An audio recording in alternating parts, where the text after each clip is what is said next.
Bon meilleur matin! J'ai été inspirée de te parler du mental aujourd'hui.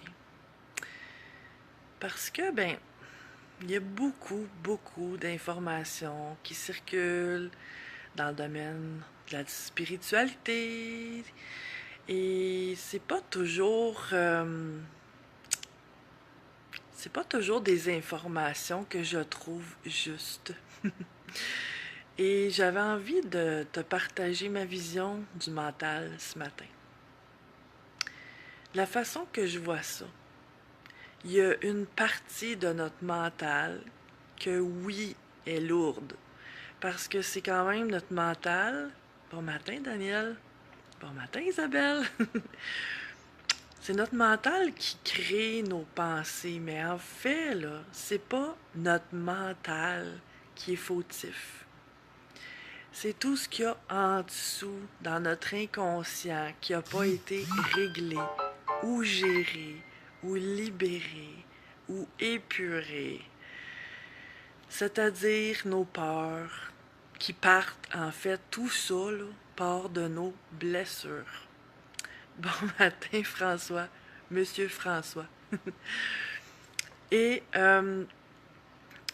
ce que j'ai envie de rectifier avec toi ce matin, c'est que, tu sais, j'entends souvent, puis moi-même je l'ai dit, qu'il faut maîtriser le mental, il faut arriver, tu sais, le mental, il nous complique la vie, puis c'est vrai en partie. Parce qu'en fait, c'est pas la faute du mental. Il y a comme deux niveaux, plusieurs niveaux, mais je vais les diviser en deux. Bon matin, Brigitte. Parce qu'il y a le mental inférieur qui est relié à notre humanité, mais il y a le mental supérieur qui est relié à notre divinité.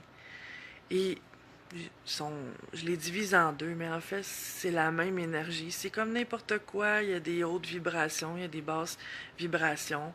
Bon matin, Suzy. Et puis, si on prend soin de gérer nos blessures, les blessures, c'est toutes des manques d'amour de soi. C'est une illusion, une belle grosse illusion, de penser que c'est d'autres personnes qui m'ont blessé. En fait, d'autres personnes m'ont dit des choses ou ont fait des choses à mon endroit, mais ce que ça m'a fait, c'est que c'est comme si on portait à l'intérieur de nous une cellule, une vibration qui dit que si je serais parfait, tout le monde m'aimerait. Et donc, quand je vois des gens qui me manquent d'amour ou de respect d'une façon ou d'une autre, c'est moi qui me suis rejetée à chaque fois. Parce que cette espèce de cellule-là, on va dire, a cru que si j'étais jugée, c'est parce qu'il y a quelque chose en dedans de moi qui n'était pas à la hauteur.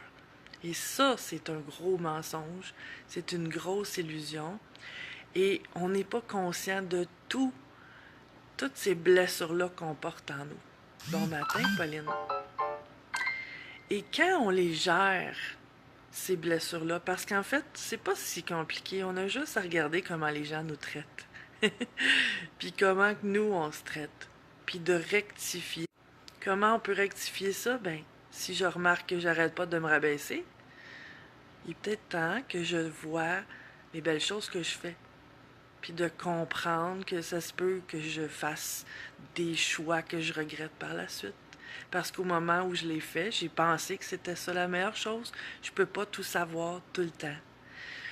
Tu sais, des choses comme ça. Quand on prend soin de ces blessures-là, puis qu'on les guérit au fur et à mesure par l'amour de soi, le respect de soi, l'écoute de soi, le terrain là, dans notre inconscient, il est plus aussi chargé de mauvaises herbes, je veux dire. Puis là, il commence à avoir des fleurs qui poussent. Et ça aide énormément le mental à rester positif. Parce que dans les 50 à 60 000 pensées qui nous passent par la tête, tout le monde, à chaque journée, Je pense qu'il y en a un gros pourcentage que c'est des jugements sur soi. Qui tournent, qui tournent, qui tournent, qu'on voit même plus à force qu'on est dedans. Et c'est là que notre mental devient lourd. Parce que si je me rejette moi-même, bien c'est sûr que je vais rejeter les autres. Ce que je rejette en moi, je le rejette dans les autres.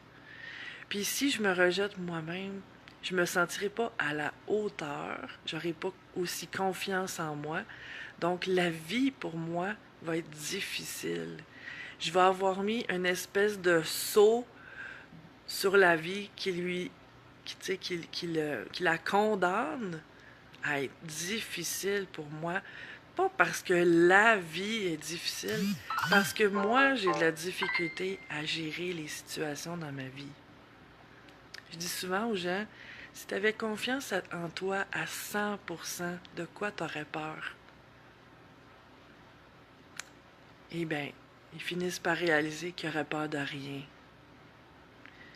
Donc, notre mental, j'ai fait un grand détour pour t'expliquer que, en fait, je vois vraiment pas le mental comme quelque chose de négatif. Il fait juste nous dévoiler ce qui est en dessous dans notre inconscient. Dans le fond, il nous montre le chemin, parce que si on se met à réaliser les pensées qu'on porte, ben ça nous indique sur quoi aller mettre de l'amour en nous. Puis plus on le fait, plus nos pensées sont harmonieuses et légères et joyeuses. Donc le mental, c'est pas lui le fautif. Il fait juste être le reflet de notre profondeur intérieure. Puis en fait, moi je pense pas qu'on a aucun morceau en nous qui est inutile. Tout est là pour une raison et une bonne raison. Et notre mental nous sert à réfléchir aussi. Trop, c'est comme passer, hein? L'équilibre, c'est toujours la chose à rechercher. Si on se casse la tête, ça nous nuit. Puis si on ne se la casse pas pantoute, puis qu'on prend tout pour acquis, c'est pas mieux non plus. Donc, en recherchant l'équilibre dans tout, et y compris dans notre mental devient un allié. C'est vrai, parce que la pensée que notre mental nous permet de créer, c'est une pensée qui crée. Donc, prends soin de ton mental, nettoie les petites mauvaises herbes que tu vois pousser à travers ton mental et tu vas voir que ton mental va devenir un allié puissant pour toi. Sur ce, je te souhaite une merveilleuse journée. À bientôt!